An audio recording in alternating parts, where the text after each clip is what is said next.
I've never really believed in Jesus or done the whole church thing, but I think I've seen the stuff you guys are talking about here. I just didn't know what it was at the time.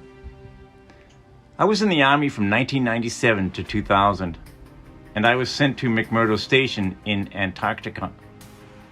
I was a helicopter mechanic and crew chief, and they had volunteer tours open for guys to go there and work on the helicopters there.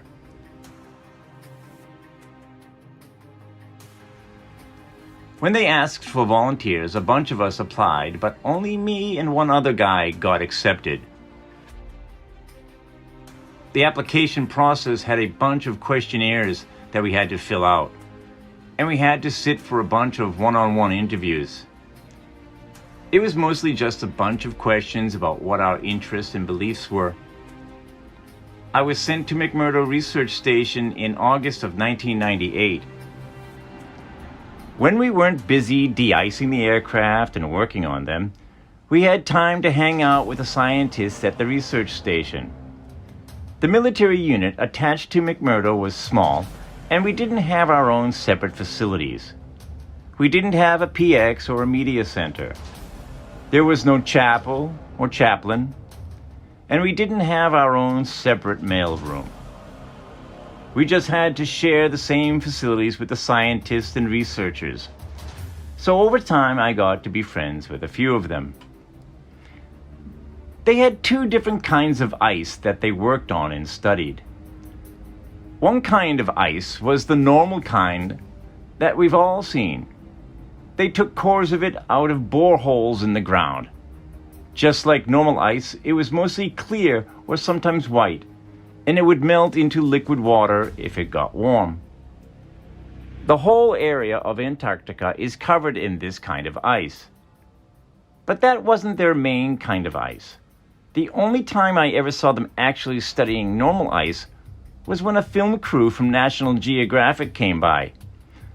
The rest of the time, which was most of the time, the scientists were studying something they called sky ice. This stuff was totally different. We were never allowed to go into the laboratory areas of the station because the labs had to be kept super clean, and they said it would mess up their work if they risked letting too many people in the lab. But one time, one of the researchers that I was friends with showed me a piece of sky ice.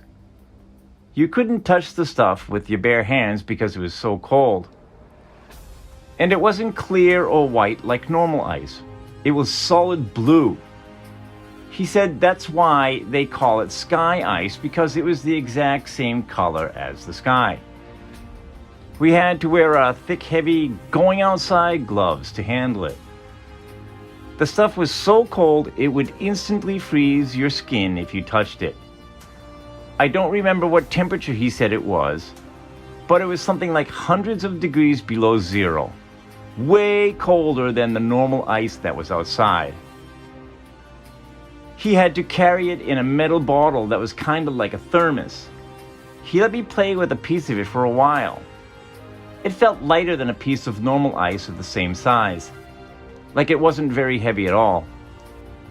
It almost felt like you could throw it up in the air and it would just float back down. But I didn't try that. And it was also a little flexible when I tried to bend it. It didn't break like normal ice would. And even for a small piece, you couldn't see through it. It was solid blue right from the surface. And here's the really weird part. It didn't melt into water. When it got warm, because we had it inside, it just started to shrink. It got smaller and smaller, but my glove never got wet, and there was no water on the floor. The stuff just turned into thin air when it got warm and vaporized. He said that was the reason why they had to study the stuff right there in Antarctica. You couldn't take sky ice back to America to study it because it was almost impossible to keep it cold enough during transit. It would always vaporize into air, and you'd have nothing left when you got back to the US. He said Russian scientists had discovered the same problem when they tried to take the sky ice back to Russia. So that was why they all had research stations in Antarctica. After maybe 15 minutes of handling the piece of sky ice, it was almost completely gone. Just a tiny bit was left. And my glove was dry the whole time. I'd never seen anything like it before or since.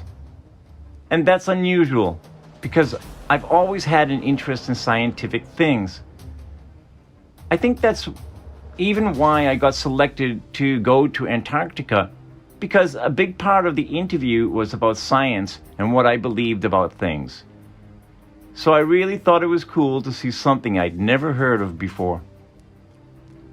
The whole time I was at McMurdo, I heard people talk about the wall, like that was a special place.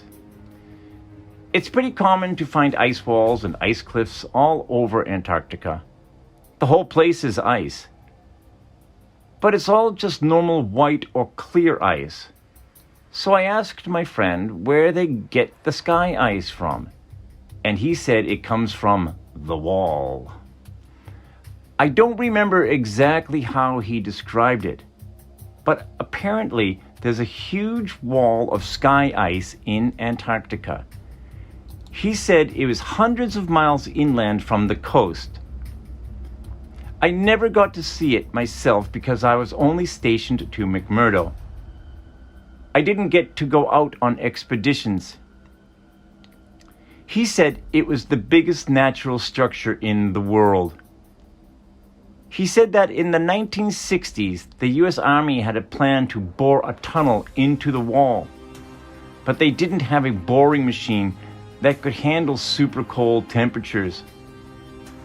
So they had a whole testing project in Greenland where they developed ice tunnels and invented new boring machines that could operate in super cold temperatures.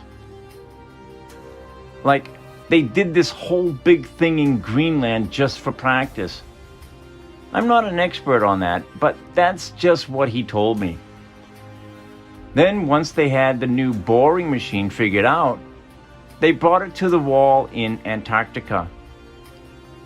He said that the machine bored a tunnel, I don't remember exactly, like 5 or 10 miles into the wall, but that they never broke through the other side of the wall, and that they still don't know how thick the wall is even to this day. And I'm probably not remembering this part correctly, but I think he said that at first the floor of the tunnel was a solid rock, but after a mile or two in, the floor was sky ice. Like it was sky ice underneath after a certain point, or something like that. And apparently the wall slowly builds itself back up after you cut it, because after a year or so, the tunnel had shrunk smaller all by itself. They had to leave the boring machine inside the wall because the tunnel shrunk too small to get it back out. And after a few decades, the tunnel was completely gone. Like that part of the wall was solid again. He said that now the scientists were trying to use technology to figure out how thick the wall is. He said something about putting earthquake sensors all along the wall, and that somehow you could measure the signal from an earthquake to see how thick the wall is, but he kind of lost me on that part. I never really thought about any of that after I left. It was really weird stuff, but I didn't think it was a big deal at the time. But then a few weeks ago I saw a map of the wall in Antarctica. Except the map was all flat and crazy looking. And it showed the wall going all the way up to the whole Earth. So since then, I've been trying to learn more about the sky ice that I saw. And the wall that I heard about. But I can't find anything at all. So now I'm really wondering if there could be a connection here. And that's how I found this group. So I hope that maybe some part of my experience will help someone figure something out.